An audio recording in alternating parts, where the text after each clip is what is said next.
Uummataa guyyaa tokkotti magaalaa 11 rukutuuni Abiyyi aarsee jira. Egaa dubbii kana dubbii duuba jiru isinitti himnaa, duuba dhumaatii gimbiitti ga'e kana duuba wanta jiru isinitti himnaa.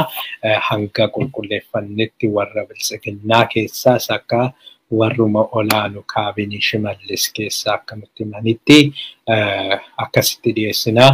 Duraan dursee ijoolleen uummataa isaan akka jedhanitti 5 jechuudha.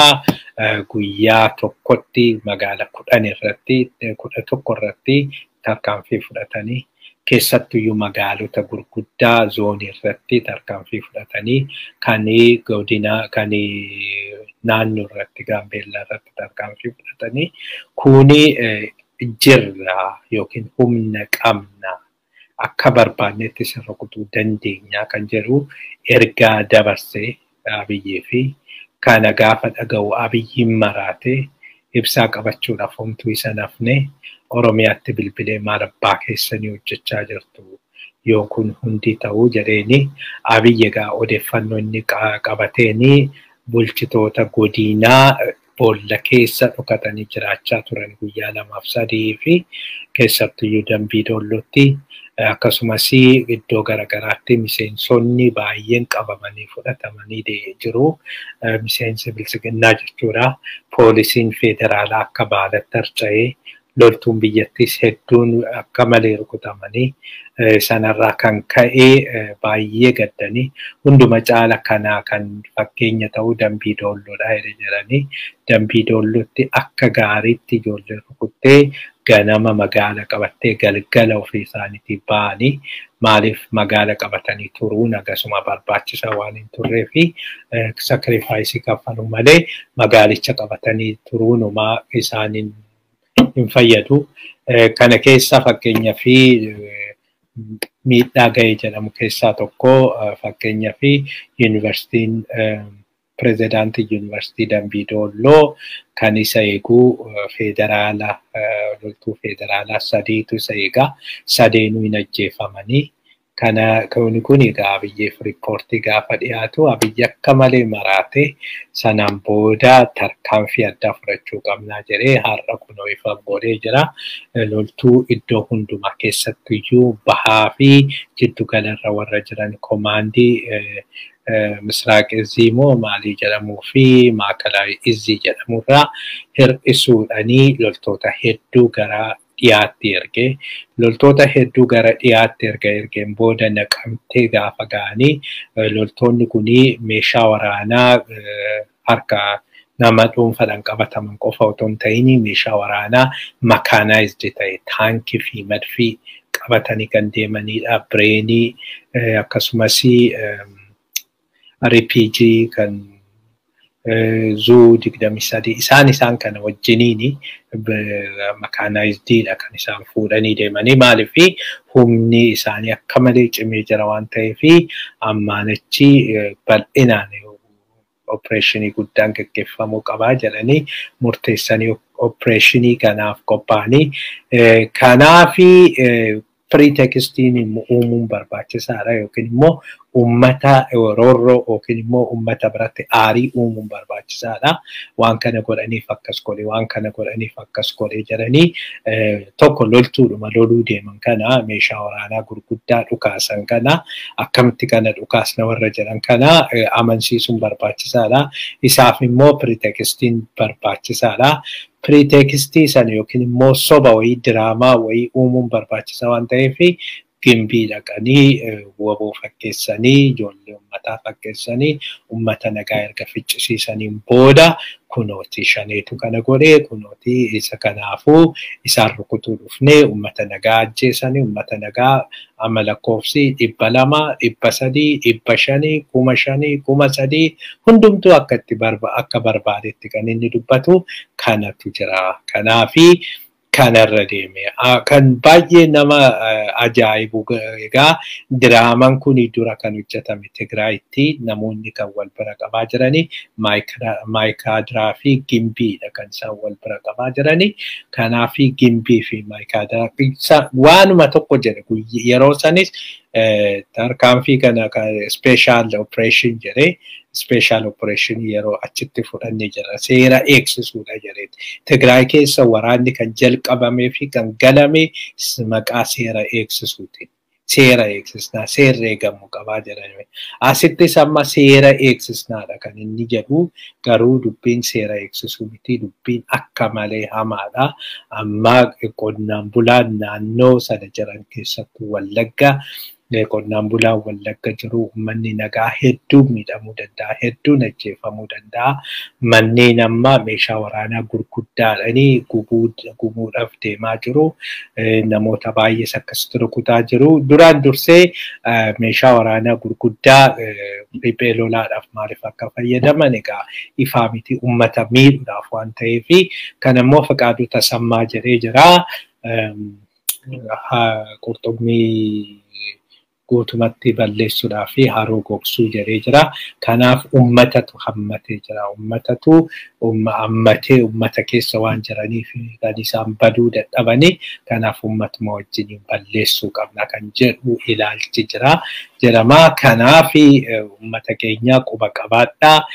Keessattuyyuu uummanni baay'atanii gabaa akka hin baane baay'atanii akka hin deemne yeroo baay'ee soto mana jira mana taa'uu baattanii maaliif manatti dhukaasuu ni danda'u mana gubuu ni danda'u kanaaf muka jalafaa yookiin iddoo tokko tokko jiraachuu ni dandeessu yookiin immoo namoonni bakka keessattuu ijoolleen keenya to'achaa jiran iddoo baqattaniifaa gaariidha. Yookiin iddoo gadhiistan gaariidha. Kanaaf wanta hamaatu as deema.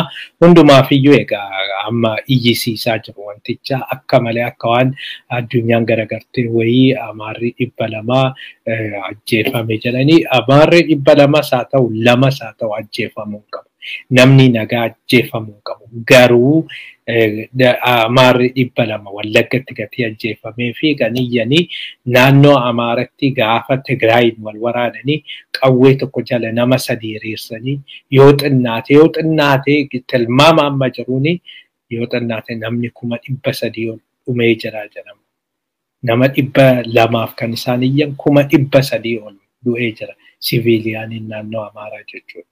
Yeroo sana namni iyyuu hin jiru. Lubbuun namaa waliin caalu. Yoomiyyuu taanaan namni nagaa aduun qabu. Garuu ammas taanaan immoo uummata Amaaraa baraaruuf miti. Uummata Amaaratirraa ittisuuf miti. Uummanni Amaaraa kan ittifamuu danda'u Oromoo wajjin nagaan yoo jiraate qofaadha. Nagaan yoo bu'e qofaadha.